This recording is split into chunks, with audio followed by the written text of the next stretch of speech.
एक गांव में किसी समय में फोरिंग नाम का एक किसान रहता था। उसकी पत्नी बहुत स्वार्थी थी। उनके कोई औलाद नहीं थी। माघ का महीना चल रहा था और हल्की बूंदाबांदी हो रही थी। फोरिंग सुबह बहुत जल्दी उठ गया और अपनी पत्नी से बोला, आज आसमान पर बादल छाए हुए हैं। मेरा मन पीठा यानी राइस केक, चावल के पुए खाने को कर रहा है। क्या तुम मेरे लिए बना सकती हो?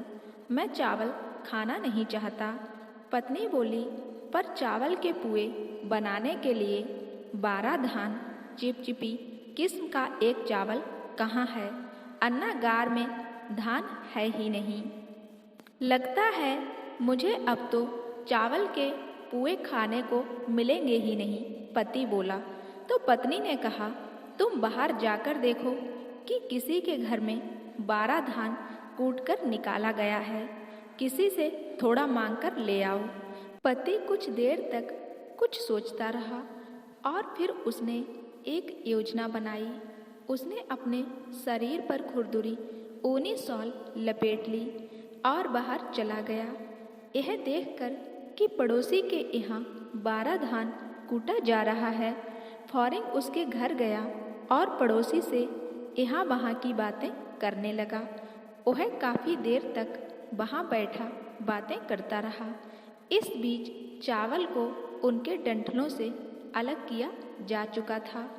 पड़ोसी ने चावल झाड़कर एक तरफ रख दिए। तभी फोरिंग बहुत तेज दर्द होने की बात कह धान के ढेर पर लेट गया।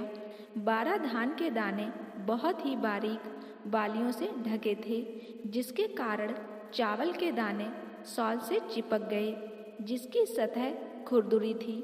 घर जाने से पहले फोरिंग 3-4 बार चावल के ढेर पर अल्टा पलटा और असहनीय पीड़ा में होने का दिखावा करता हुआ घर चला गया। उसने घर पहुंचकर उस शॉल को झाड़ा और उसमें से टोकरी भर 12 धान निकल आया।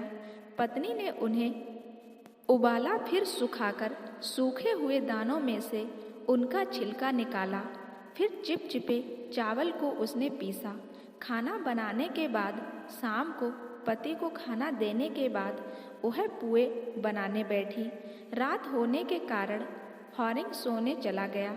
पत्नी ने 12 पीठा तैयार किए और उन्हें बांस की एक ट्रे में रख दिया। फिर उसने काफ़ी सारे पीठा खा लिए और बाकी बचे पीठा एक टोकरी में रख दिए। सोने से पहले उसने अपने पति को जगाकर कहा, मैंने पीठा तैयार कर दिए हैं, पर मेरी एक शर्त है। जो भी सुबह सबसे पहले उठेगा वह 1/3 पीठा खा लेगा और जो बाद में उठेगा उसे 2/3 पीठा मिलेंगे। फोरिंग उसकी बात मानकर सो गया। अगली सुबह कोई भी उठने को तैयार नहीं था। सूरज निकल आया था, फिर भी दोनों सोने का नाटक करते हुए खर्राटे ले रहे थे। आखिरकार फोरिंग को लगा कि वह अपने खेत पर किए जाने वाले काम की अवहेलना कर इस तरह सोया नहीं रह सकता है। उसे तो खेत पर जाना ही होगा। उसे अपने से पहले उठते देख पत्नी ने कहा, तुम्हें केवल 1/3 पीठा ही मिलेंगे। ठीक है, तुम 2/3 खा लो, पति ने कहा।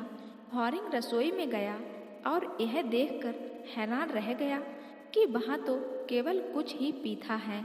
उसने पत्नी से पूछा, बाकी पीठा कहाँ है? इतने सारे धान से इतने कम पीठा तो नहीं बन सकते हैं। अचानक उसकी नज़र दीवार से लटकती बांस की ट्रे पर गई और उस पर पीठा के निशान नजर आ रहे थे। उसने उन्हें गिना तो पाया कि वे बहुत सारे थे। वह पत्नी से कुछ कहे बिना बाहर आकर बैठ गया। उसकी पत्नी कांसे की थाली में कटी हुई सुपारी, पान और शाली की छाल लेकर आई। उसे लेते हुए फोरिंग ने एक कहावत सुनाई, हल से अपने भविष्य को गढ़ो, बुरी आत्माओं को डंडे से मारकर दूर भगाओ। किसी ने बहुत सारे पीथा खा लिए, क्या मालूम किसने खाए। उसकी पत्नी उन शब्दों में छिपे आशय को समझ गई। उसे अपने ऊपर शर्म आई और वह नदी से पानी लेने के बहाने वहाँ से चली गई। उसे नदी पर बहुत सारी औरतें मिलीं और उसने उन्हें पीथे की बात कह दी ताकि मन का बोझ हल्का हो जाए। उसने बात यह कहते हुए खत्म की कि उसका पति वास्तव में भविष्यवक्ता है। यह बात धीरे धीरे पूरे गांव में फैल गई।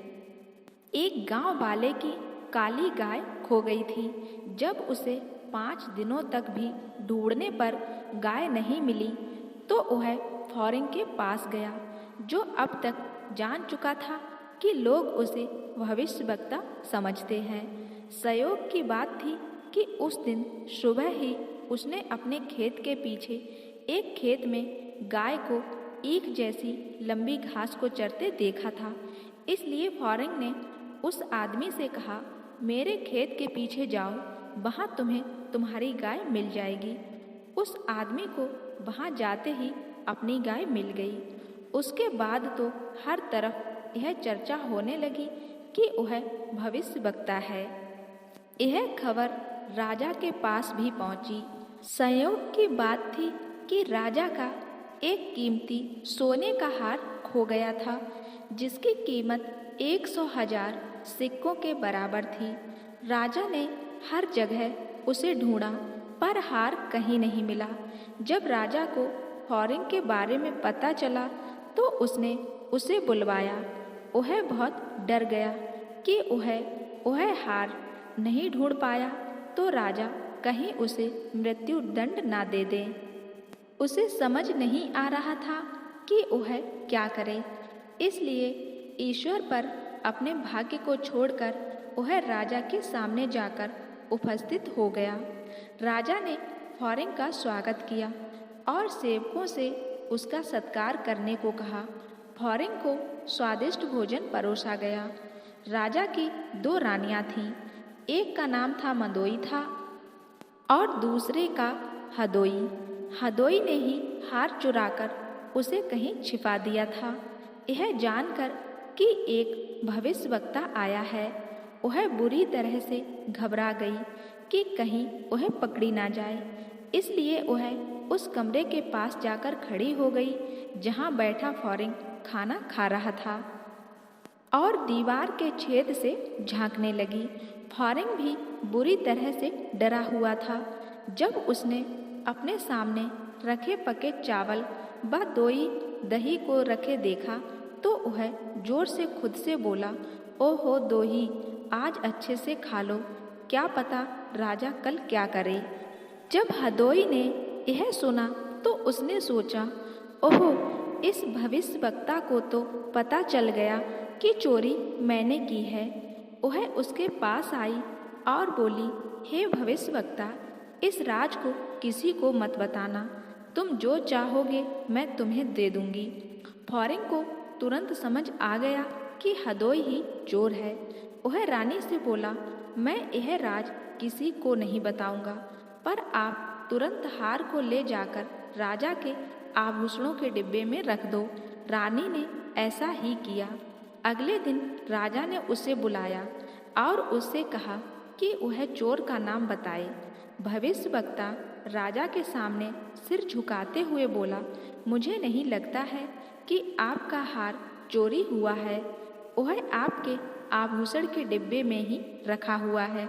राजा ने तुरंत अपना डिब्बा मंगवाया। जब उसे खोला गया तो हार उसमें ही रखा हुआ था। यह देख सब आश्चर्यचकित रह गए। राजा ने फॉरेन को अपना दरबारी बनाकर उसे जमीन, धन और अन्य वस्तुओं से सम्मानित किया। एक दिन राजा ने एक फॉरेन टिड्डे को अपने हाथ में पकड़ा और फिर भविष्यवक्ता से पूछा, बताओ मेरी मुट्ठी में क्या है। भविष्यवक्ता समझ गया कि अब तो उसकी असलियत राजा के सामने आ जाएगी, इसलिए वह दुखी स्वर में बोला कि एक को मैंने गिनकर जाना, दूसरे को देखकर हो हदोई कहते हुए हार ढूंढा। अब फॉरिंग तुम्हारे जीवन का अंत आ गया है। राजा को उसका नाम नहीं पता था। उसने सोचा कि फॉरिंग से उसका मतलब टिड्डे से था। राजा ने टिड्डे को छोड़ दिया और फॉरिंग को अपने राजसी वस्त्र उपहार में दे दिए। एक दिन राजा ने अपनी मुट्ठी में नील कमल की जड़ शैलुक, जिसे खाया जाता है, उसे छिपाते हुए उससे पूछा, बताओ मैंने अपनी मुट्ठी में क्या छिपाया हुआ है। वह घबराया हुआ फॉरिंग बुदबुदाया, इसबोर गोडे बारे पोटी शोलुक, यानी बार बार मैं किसी न किसी तरह से बच जाता हूँ। राजा ने इसे इस कहावत के रूप में सुना, बूरे पाती जेलूक, यानी मुझे हर बार डुबकी लगाने पर नील कमल की जड़ मिलती है। राजा ने एक बार फिर भविष्यवक्ता को सोने चांदी के उपहार दिए और उसे शाही भविष्यवक्ता नियुक्त कर दिया और वह अपनी पत्नी के साथ अच्छी जिंदगी जीने लगा। तो कहते हैं ना कि जब मन साफ होता है तो किस्मत भी साथ ही देती है।